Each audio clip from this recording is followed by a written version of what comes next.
ಪಾವನಾತ್ಮರೇ, ಧನ್ಯಾತ್ಮರೇ, ನಿಮ್ಮೆಲ್ಲರಲ್ಲಿಯೂ ಅನಂತ ಶರಣಾರ್ಥಿಗಳು.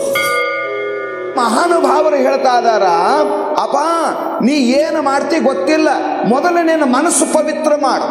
ನೀ ಏಟ ಪೂಜಾ ಮಾಡ್ತಿ, ನೀ ಏಟ ಜಪ ಮಾಡ್ತಿ, ನೀ ಏಟ ತೀರ್ಥ ಯಾತ್ರಾ ಮಾಡ್ತಿ, ಇವು ಯಾವ ಇಂಪಾರ್ಟೆಂಟ್ ಅಲ್ಲ. ನಿನ್ನ ಮನಸ್ಸು ಮೊದಲು ಪವಿತ್ರ ಮಾಡು. ಯಾವಾಗ ನಿನ್ನ ಮನಸ್ಸು ಪವಿತ್ರ ಆಯ್ತದ, ನೀ ದೇವ್ರಿಗೆ ಹುಡುಕ ಜೊರತಿಲ್ಲೋ. ಮನ್ನ ಭಯ ಪವಿತ್ರ ಜೈಸಾ ಗಂಗಾ ನೀರ್ ಪೀಚೆ ಪೀಚೆ ಹರಿ ಫಿರೆ ಕಹತ ಕಬೀರ ವಿಚಾರ. ಕಬೀರ್ ಅಂತಾನ, ಇದು ನನ್ನ ವಿಚಾರದ, ಇದು ನನ್ನ ಅಭಿಪ್ರಾಯದ. ನಿನ್ನ ಮನಸ್ಸು ಪವಿತ್ರ ಆಯ್ತು ಅಂದ್ರೆ ನೀ ದೇವ್ರಿಗೆ ಹುಡುಕ ಜೊರತಿಲ್ಲ. ಕೂಡಲ ಸಂಗಮ ದೇವ ತನಗೆ ಬೇಕೆಂದು ಎತ್ತಿಕೊಂಡ ಪರಮಾತ್ಮ ನೀನು ಹುಡುಕೊಂತ ಬರ್ತಾನೆ. ಮನಸ್ಸು ಯಾಕೆ ಮಲಿನಾಯ್ತು, ಅರ್ಬಿ ಯಾಕೆ ಮಲಿನಾಯ್ತು ಅಂದ್ರೆ ಹೇಳ್ತೀನಿ. ಅರ್ಬಿ ಯಾಕೆ ಮಲಿನಾಯ್ತು? ಮೈ ಮೇಲೆ ಹಾಕೊಂಡ್ರಿ, ಗಾಡಿ ಮೇಲೆ ಕುಂತು ತಿರುಗಿ ಬಂದ್ರಿ, ಅದು ಕಚ್ಚಾ ರೋಡ್ ಇತ್ರಿ, ಮುಂದೊಂದು ಲಾರಿ ಹೋಯ್ತ್ರಿ, ಅದ್ರ ಧುರಳಿ ನನ್ನ ಮೈ ಮೇಲೆ ಬಂತ್ರಿ, ಮುಖ ಮಾರಿ ಬಟ್ಟೆ ಎಲ್ಲ ಗಲೀಜ್ ಆಗೋಯ್ತ್ರಿ. ಬಟ್ಟೆ ಹೊಲಸು ಯಾಕಾಯಿತು ಅಂದ್ರೆ ಅದಕ್ಕೆ ಕಾರಣ ಅದ. ಕಾರಣ ಕೊಡ್ತೇವೆ, ಆಗಿಂದಾಗ ಹೇಳ್ತೇವೆ. ಬಹುಶಃ ನೀವು ಬಟ್ಟೆ ಅಂಗಡಿಗೆ ಅದು ಹೋಗಿರ್ತೀರಿ. ಬಟ್ಟೆ ಅಂಗಡಿಗೆ ಹೋಗಿ ಬಾಂಬೆ ಡ್ಯಾಂಗು ಬಿಳಿ ಬಟ್ಟೆ ತಗೋರಿ, ಅವ ಹೆಂಗೆ ತೋರಿಸ್ತಾನಂತೀರಿ? ಕೆಳಗೊಂದು ಅರ್ಬಿ ಹಾಸಿ, ಕೌಂಟ್ರ ಮೇಲೆ ಒಂದು ಅರ್ಬಿ ಹಾಸಿ ಅದರ ಮ್ಯಾಲೆ ಹಾಕಿ ತೋರಿಸ್ತಾನ.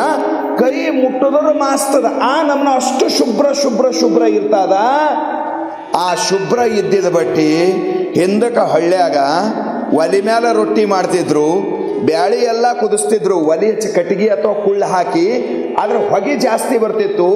ಬೊಂಬೆ ಡ್ಯಾಂಗ್ ಅರ್ಬಿ ಏಟ ಚಂದಿತ್ತು ಕಂಪನಿಯಾಗಿದ್ದು. ಹೊರಗೆ ಬಂದಾಗ ಕೈಯಾಗ ತಕೊಂಡು ಹಂಚ ಹಿಡಿದು, ಕುಳ್ಳಿ ಮಿಳ್ಳಿ ಹಿಡಿದು, ಗಡಿಗೆ ಹಿಡಿದು ಒಲಿ ಮೇಲೆ ಜಾರಿಸಿ ಅದ್ರ ಕಲರ್ ಇಂಥ ಭಾರಿ ಕಲರ್ ಆಗ್ಯದ, ಈಟು ಕರ್ರಗಾಗಿ ಹೋಗ್ಯದ.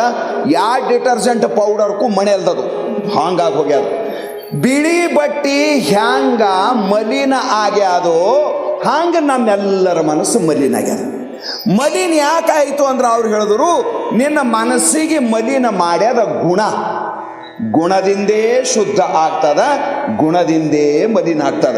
ಹ್ಯಾಂಗ ಮನೆಗೆ ಕೀಲಿ ಹಾಕ್ತೀವಲ್ಲ, ಕೀಲಿ ಹಾಕ್ತೀವಿ, ಕೈ ಇರ್ತದ, ಹಾಕ್ಲಕ್ಕೂ ಅದೇ ಬೇಕು, ತೆಗಿಲಕ್ಕೆ ಬೇರೆದು ಬೇಕು. ಮನೆಗೆ ಕೀಲಿ ಎದರಿಂದ ಹಾಕ್ತಿರೋ ಅದೇ ಕೈಯಿಂದ ತೆಗಿಬೇಕು. ಬಂದಾಗಲಕ್ಕೂ ಅದೇ ಕಾರಣದ, ಖುಲ್ಲ ಆಗ್ಲಕ್ಕೂ ಅದೇ ಕಾರಣದ. ಹಾಂಗ ಮನಸ್ಸಿಗೆ ಗುಣಗಳೇ ಮಲಿನ ಮಾಡ್ತಾವ, ಮನಸ್ಸಿಗೆ ಗುಣಗಳೇ ಪವಿತ್ರ ಮಾಡ್ತಾವ. ಅದರ ಸಲುವಾಗಿ ಬಹು ಸುಂದರವಾಗಿರುವ ವ್ಯಾಖ್ಯಾನವನ್ನ ಮಾಡ್ತಾ ಮಹಾನುಭಾವರಾಗಿರುವ ಶ್ರೀಮನ್ ನಿಜಗುಣ ಶಿವಯೋಗಿಗಳು, ನಿನಗೆ ಬೇಚೇನೆ ಯಾಕದ, ನಿನಗೆ ಸಮಾಧಾನ ಯಾಕಿಲ್ಲ?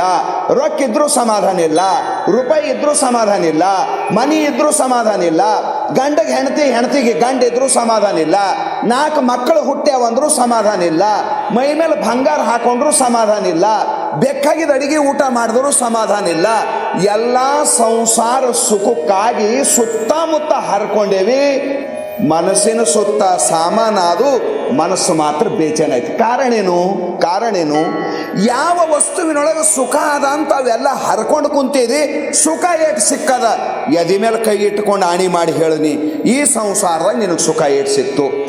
ವಸ್ತುವಿನೊಳಗೆ ಸುಖ ಇಲ್ಲೋಯಪ್ಪ, ಮನಸ್ಸಿನೊಳಗೆ ಸುಖ ಅದ, ಅದೇ ನಿನಗೆ ತಿಳಿದಿಲ್ಲ. ನೀವು ಉಲ್ಟಾ ತಿಳ್ಕೊಂಡು ಕುಂತಿದಿ, ಇವೆಲ್ಲ ಇದ್ದರ ಸುಖ ಅಂತ. ಅವು ಎಲ್ಲ ಭಾಳ ತಂದೆ ಅಂದ್ರ ಅವಕ್ಕೆ ಕಾಯ್ಕೋತ ಕೂಡದ ನೀ ಚೌಕಿದಾರ ಆಗ್ಬೇಕಾಗ್ತದ ಅಂತಿಲ್ಲ. ಏನ್ರಿ ನಮ್ಮ ಮನೆ ಬಿಟ್ಟು ಹೋಗಕ್ಕೆ ಬರಂಗಿಲ್ಲ, ತುಂಬಿದ ಮನೆ ಅದ ರೀ, ಯಾರ ಮೇಲೆ ಬಿಟ್ಟು ಹೋಗರಿ, ಯಾರ ಮೇಲೆ ಭರೋಸೆ ಮಾಡರಿ? ಮನೆ ಚೌಕಿದಾರ ಅದೆಲ್ಲ ನೀನು, ಮನೆ ಚೌಕಿದಾರ ಅದೆಲ್ಲ ನೀನು, ಏನು ಮನೆ ಮಾಲಕಾದಿ? ಚೌಕಿದಾರ ಮಾಡ್ತದ ನೀ. ಎಷ್ಟು ಸಂಸಾರ ವಿಸ್ತಾರ ಮಾಡ್ತೇವಿ, ಒಂದೊಂದು ವಸ್ತು ಹೆಚ್ಚಿಂದ ಬಂತಂದ್ರ ಒಂದೊಂದು ಚಿಂತೆ ಹೆಚ್ಚಾಯ್ತದ ಮನಸ್ಸಿನಾಗ. ನಾವಂತೇವ್ ಸಮಾಧಾನ ಆಯ್ತೇವಂತ, ಆಗಂಗಿಲ್ಲದು.